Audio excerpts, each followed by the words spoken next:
पवे कदही बिका मुश्किल पुकारो या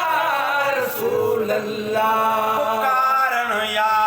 रसूल अल्लाह अदा को ऐब कोने को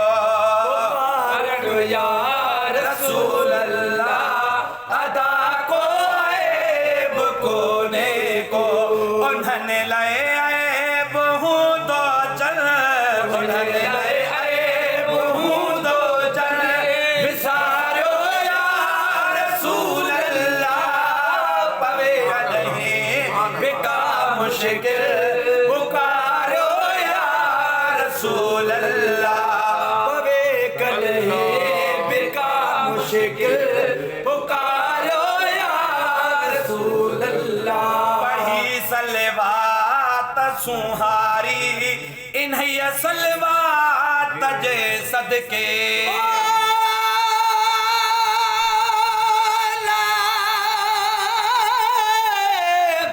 दाल दराज़ो हयाती हुजे मुझा मोहब मिठा साई वो को सोवान लगई क लगे तू जीव जुड़े मुसदाई चंडू न मट तुझे चेहरे जो या रसूल अल्लाह तो शम्स के शर्माई 500 मेल परे वेगी जे लालण लियो पाई तो गुलाम नबी ताई तुझी पाक नजर पची पढ़ी सलवात सुहारी इन्हें सलवात जे सदके पढ़ी सलवात सुहारी इन्हें सलवात जे सदके खुदा ख्वाब में सपनी खे खुदा ख्वाब में सपनी खे खारो या रसूल अल्लाह पवे कदही बिका मुश्किल पुकारो या रसूल अल्लाह पवे कदही बिका मुश्किल पुकारो या रसूल अल्लाह पिरिया जो नूर जो पैदा हजारे साल हो अग में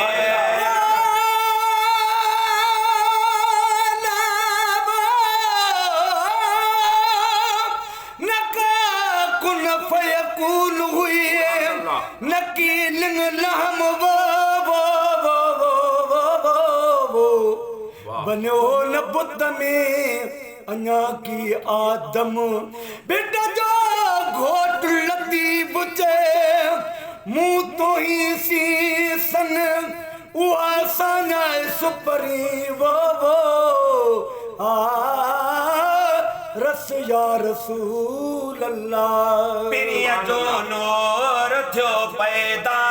हजारे साल हो अग में पिरिया जो नूर थियो पैदा हजारे साल हो अग में खुदा सा अरशत गदजी खुदा सा अरशत गदजी गुजारो या रसूल अल्लाह पवे कदही बिका मुश्किल पुकारो या रसूल अल्लाह पवे कदही बिका मुश्किल पुकारो या रसूल अल्लाह सना खानिया जले सिकंदो गुलाम नबी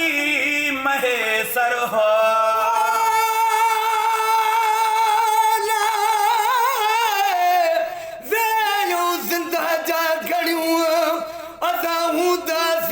जग में वो ताए इश्क रसूल करीम जो शल रखबो रग रग में अशहदु अन्न मोहम्मद रसूलुल्लाह जो आवाज बुधी दग में पैजू चीचू नेणन ते रखी चुमदासी अग में वो मन वाली जे बग में गुलाम नबी बिगड़ो वञे सना खानिया जले सिकंदो गुलाम नबी महेसर हो फना फानिया जिले सिकंदो गुलाम नबी महेसर हो सनागर के सदे विच में सनागर के सदे विच में हारो या रसूल अल्लाह पवे कदहे बेका मुश्किल पुकारो या रसूल अल्लाह पवे कदहे बेका मुश्किल पुकारो या रसूल अल्लाह सदे बासम जबार लिखे सदे